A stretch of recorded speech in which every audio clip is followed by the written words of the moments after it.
बच्चा, मैंने पहले भी बोला है कि आपकी प्रैक्टिस इतनी ज्यादा होनी चाहिए कि आपके दिमाग से पहले आपका हाथ चलना चाहिए आपके पेपर में। हेलो बच्चा, welcome back to the channel. और आज हम लोग यहाँ पे एक बहुत ही इंपॉर्टेंट और सेंसिटिव टॉपिक पे बातचीत करने वाले हैं। आप ही में से एक ऐसा बच्चा है जिसने मुझे कॉल किया और उस बच्चे के बहुत सारे सवाल थे, जिसमें से 9 ऐसे रेलेवेंट क्वेश्चन हैं जो कि आपके लिए भी इंपॉर्टेंट हो सकता है, रेलेवेंट हो सकता है। तो ध्यान से मेरी बातों को सुनिएगा। आप ऑफलाइन, ऑनलाइन, 12th ड्रॉपर कुछ भी है, सबके लिए इक्वली इंपॉर्टेंट है। उस बच्चे का सबसे पहला स्टेटमेंट था कि सर मेरी है ना जेई की प्रिपरेशन एकदम बर्बाद हो रखी है। उस बच्चे ने यह भी कह डाला कि सर कहीं ना कहीं मेरे कोचिंग की वजह से मेरी प्रिपरेशन जो है वो काफी खराब चल रही है। तो यहां पे हम लोग प्रॉब्लम के ऊपर बात नहीं करेंगे, हम लोग उससे ज्यादा यहां पे बात करने वाले हैं उसके सोल्यूशन पे। तो एक एक करके हम लोग यहां पे सारे पॉइंट्स को और उसके इंपॉर्टेंट रेलेवेंट 9 क्वेश्चन को यहां पे डिस्कस करने वाले हैं।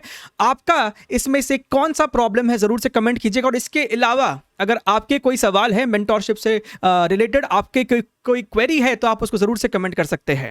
राइट, सबसे पहला जो सवाल था कि सर हम किस तरीके से एक चैप्टर को स्टेप बाय स्टेप कंप्लीट कर सकते हैं। बच्चा, यहां पे सिंपल इसका 4 से 5 स्टेप होता है। सबसे पहले आप चैप्टर के कॉन्सेप्ट यानी कि उसके थियरी को पढ़ते हैं, बहुत ज्यादा नहीं, बहुत कम नहीं, ऑप्टिमम अमाउंट ऑफ उसके आप कॉन्सेप्ट को पढ़ते हैं। उसके बाद आप अगर किसी जगह एनरोल्ड है तो वहां पे आप ज्यादा नहीं 50 से 60 आप असाइनमेंट के डीपीपीस के क्वेश्चंस इनफ होते हैं, आप उसको सॉल्व करते हैं। उसके बाद बहुत इंपॉर्टेंट है, ये वो समय आ चुका है कि आप जेई मेंस के पीवाईक्यूज करें। अगर आप एडवांस को अभी से ही टारगेट कर रहे हैं, हिट कर रहे हैं, तो आप उसके भी पीवाईक्यूज को क्वेश्चंस को लगा सकते हैं। इसके बाद अगर आपके पास कोई चैप्टर टेस्ट उसका अवेलेबल है तो आप उसका फिर चैप्टर टेस्ट देते हैं और इस तरीके से आपका वो जो चैप्टर का एक बंच है फिर वो आपका खत्म हो जाता है। तो ये रहा आपका step by step guide to complete a particular chapter. दूसरा सवाल था कि सर अगर मुझे कोचिंग में सेशंस अंडरस्टैंड नहीं होते, मुझे समझ में नहीं आता, तो क्या मुझे उसे स्किप कर देना चाहिए। बच्चा, यहां पे अब सिर्फ उसकी नहीं, ये बहुत लोगों का सिचुएशन होता है। यहां पे पहला तो कारण ये हो सकता है कि आपने अपने दिमाग में ना कोई मेंटल ब्लॉकेज बना लिया है कि मुझे तो समझ में आएगा ही नहीं अपने सामने वाले टीचर की बात। आपको पहले तो ध्यान से सुनना है। हो सकता है कि शायद आपने अपने आप को रोक रखा हो समझने से। इसके बावजूद अगर आपको नहीं समझ में आता है देन सीक ऑनलाइन हेल्प। आज के टाइम पे, आज के सिनारियो में आपके पास इनफ रिसोर्स है कि आप किसी कॉन्सेप्ट को, थियोरी को यहां वहां से भी सीख सकते हैं, अच्छे तरीके से समझ सकते हैं। तो seek help, do not stop. आपको जिम्मेदारी, रिस्पॉन्सिबिलिटी खुद लेनी पड़ेगी। तीसरा पॉइंट है कि सर कोचिंग के टेस्ट में ना नंबर नहीं आते हैं। सबसे पहला पॉइंट है बच्चा यहां पे कि आपको जेई क्रैक करना है, आपको अपने कोचिंग के टेस्ट को क्रैक नहीं करना है।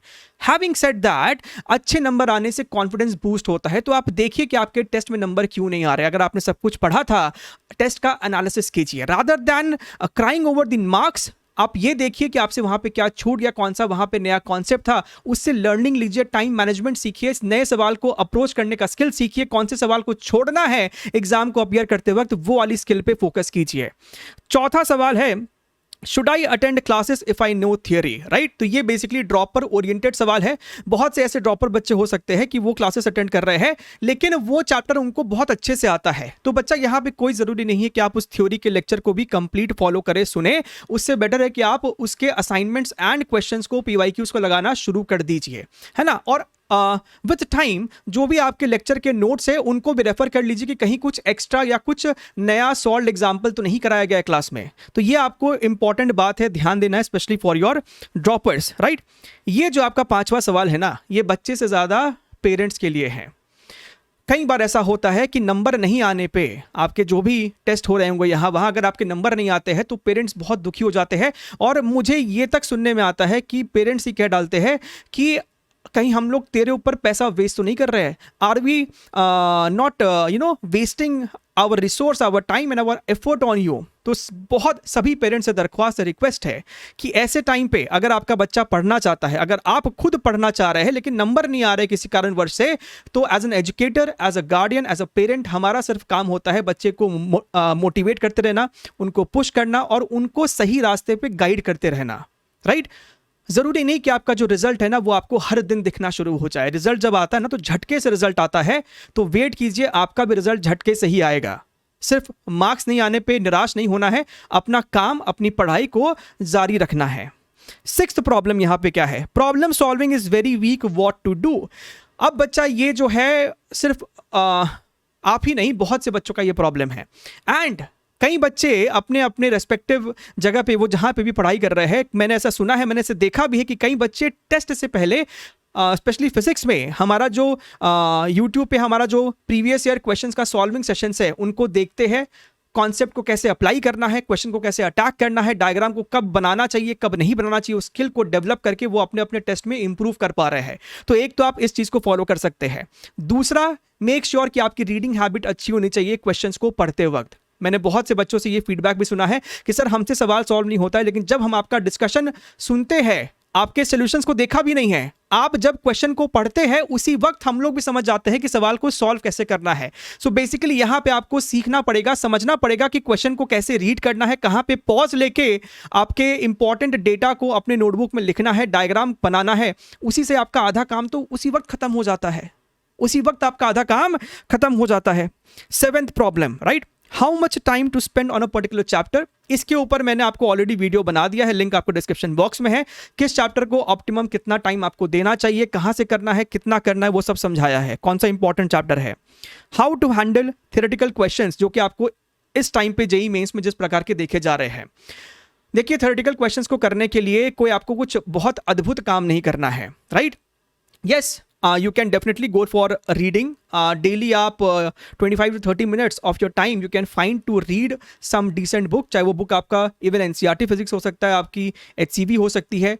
उसको रीड करने से क्या है कि एक तो आपकी रीडिंग हैबिट बढ़ती है, ऊपर से आपको वहां से अच्छे अच्छे कॉन्सेप्ट और थ्योरी का भी पता चलता जाता है। लेकिन कुछ बहुत एक्स्ट्रा ऑर्डिनरी करने की जरूरत नहीं है। अगर आप प्रैक्टिस कर रहे हैं, अगर आप सवाल लगा रहे हैं, तो वहीं से आप कॉन्सेप्ट सीख भी जाते हैं। उदाहरण के तौर पर ध्यान से सुनिएगा, आप सभी ने इलेक्ट्रोस्टैटिक्स तो पढ़ रखा होगा। अगर मैं आपसे इस वक्त पूछूं, राइट, कि बताओ ये स्टेटमेंट ट्रू है या फॉल्स है। स्टेटमेंट क्या है कि भैया electric field due to a charge is always inversely proportional to R square. Electric field at a point is always inversely proportional to R square. तो हो सकता है कि आप में से कई बच्चे, पहले अपना आंसर सोच लो, हो सकता है कि आप में से कई बच्चे इसका जवाब ट्रू बोल दे, लेकिन यहां पे शब्द प्रयोग किया गया है ऑलवेज, और ये तभी होता है जब आपके पास एक पॉइंट चार्ज हो। पॉइंट चार्ज की वजह से आपको 1/r² का रिलेशन रहता है। लेकिन अगर आपके पास कोई इनफाइनाइट लाइन चार्ज हो, तो मैंने सवाल में ये तो नहीं बोला था कि पॉइंट चार्ज है, मैंने बस चार्ज सिस्टम बोल दिया, चार्ज बोल दिया था। यानी कि अगर कोई इनफाइनाइट लाइन चार्ज सिस्टम हो तो उसकी वजह से electric field is 2k λ/r। तो यहां तो इनवर्सली आपको r के साथ संबंध है। तो यहीं से ही जब आप सवाल प्रैक्टिस करते हो, तो वहीं से आपका थ्योरेटिकल जो आपके कॉन्सेप्ट बेस्ड थ्योरी होते हैं वो वहीं से निकाल लिए जाते हैं, ठीक है। उसके अलावा जेईई मेंस के जो रिसेंट 2 साल के आपके पीवाईक्यूज, आपको वहां पे बहुत सारे, कम से कम 120 140 प्लस आपको थ्योरेटिकल क्वेश्चंस मिल जाएंगे जो कि उन्होंने पूछे हैं, और वो बहुत ज्यादा रिपीट भी होते हैं, ठीक है। Okay, 9th one is also very interesting question कि सर हमें क्या इस समय JEE main specific topics, for example magnetic properties, earth magnetism, communication, semiconductors, हालांकि ईएम वेव्स अब तो एडवांस में भी ऐड हो गया है, बट स्टिल हम लोग इसको यहाँ पे जेईई मेन स्पेसिफिक जैसा ही नाम दे देते हैं, ईएम वेव्स हो गया है। तो बच्चा, ऐसे जो आपके चैप्टर्स होते हैं उन्हें अभी इन चैप्टर्स पे अभी एनर्जी फोकस करने का कोई मतलब नहीं है। आप इस पे एनर्जी अपना डालिए नवंबर के एंड में या फिर दिसंबर के फर्स्ट वीक के आसपास में। अभी कर भी लेंगे तो बहुत ज्यादा मेमोरी बेस्ड क्वेश्चन रटने वाले टॉपिक्स यहाँ पे आपको काफी है, तो कोई आपको फायदा होगा नहीं, उसको आप बाद में करें। अक्टूबर तक आपके पास समय है अपने फाउंडेशन को, अपने बेस को मजबूत करने का, क्योंकि नवंबर से ना आपको स्प्रिंट लगानी है, आपको भागना है अपने जान को सिक्योर करने के लिए। तो काफी इंपॉर्टेंट और हेल्पफुल ये मेरे ख्याल से सवाल थे जो बच्चों ने पूछे थे। अगर आप चैनल पे नए हैं then do hit that like button, subscribe भी कीजिए। Take care, wish you all the very best, bye bye.